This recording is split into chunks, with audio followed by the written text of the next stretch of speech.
Allah, Allah, Allah. Many faces who within themselves they think, you know what, brother, I got a long time to go, man. I'm young, brother, I'm young. My brothers, I've had the most interesting 5 weeks of my life. I've buried almost 8 brothers in the last 5 weeks. All of which were under the age of 25. All of which were under the age of 25 years old.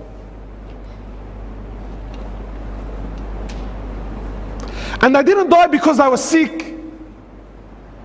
They didn't die because, you know what, he had some illness that doctors couldn't work out. No, perfectly fine boys.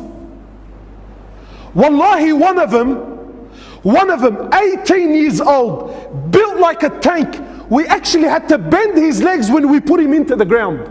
He was so big, we actually couldn't fit him into the hole. We actually had to bend his legs to get him in there.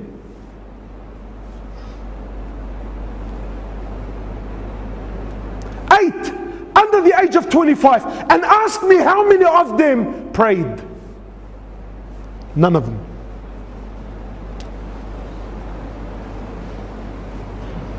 How many of them were familiar with Quran? None of them. This is what the people around them are telling me. This is what their friends are telling me. My brothers, you sit here hopeful thinking I have a long life. What gives you this hope, my brother? Go to the cemetery, billah alaik, please. I urge you, go to the cemetery and look and read the tombstones. But gone are the days when, you know, wallahi, I remember growing up, death belonged to Abu Ali and Abu Ahmed, who's done Hajj, and all of his kids are now married, and you know, he's got grandkids, he's 70 years old, he's croaking a white beard. Those days are long gone. You know, I'm 30 now, and for the most part of my life, every funeral I went to was in the old section of Rookwood Cemetery. In the last few years, we filled up that one, plus 2 new sections that they gave us, and we're already halfway through the new one that they gave us. And 70% of these people that are buried there, 70% are under the age of 35 years old.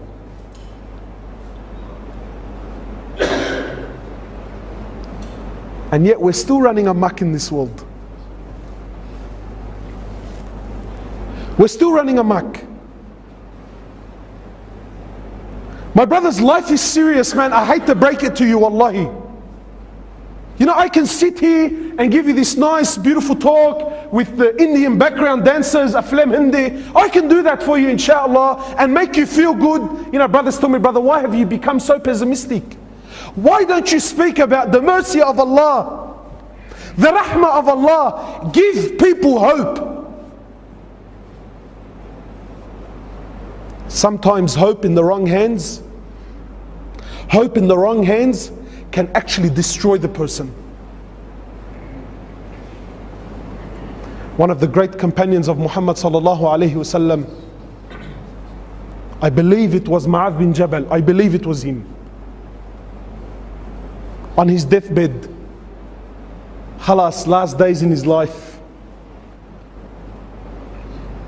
he speaks between him and Allah, conversation now between him and Allah.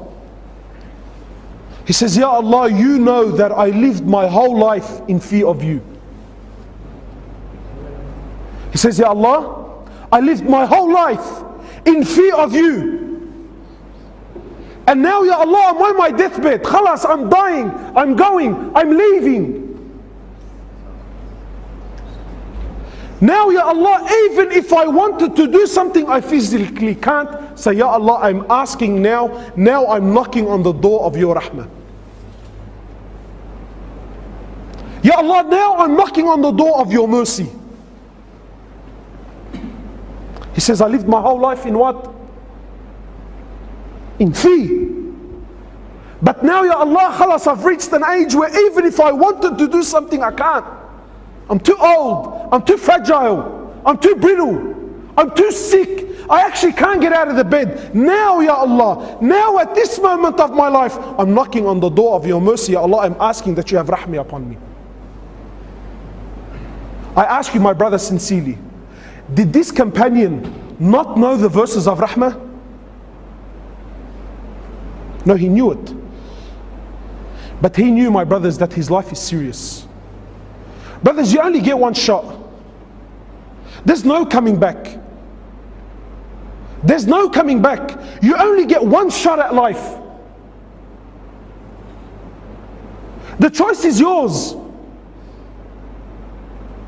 The choice is yours. Wallahi, wallahi. Brothers, I'm lowering them into the ground, and the faces around me are crying, and family is breaking down, and people are in confusion. Wallah, it was an accident. Wallah, he wasn't supposed to be there. Brother, he was at the wrong place at the wrong time. This is rubbish. It's rubbish. My brothers, in Islam, there's no such thing as wrong place, wrong time. Do you know what you're saying indirectly? What you're saying is Allah made a mistake when a'udhu billah. No, my brother, he was at the right place at the right time, and that's how Allah subhanahu wa ta'ala wanted to take his life. So I ask you, my brother, how will you be when Allah subhanahu wa ta'ala takes your life? Why is it that we're 20 and 25 and 26 and 30 and we still feel like we're young? Brother, what made you young?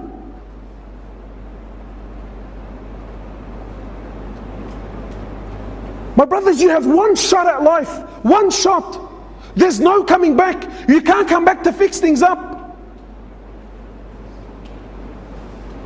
Please, my brother, wallahi, I'm begging you, not for my sake, for your sake, make it right, man. Make it right.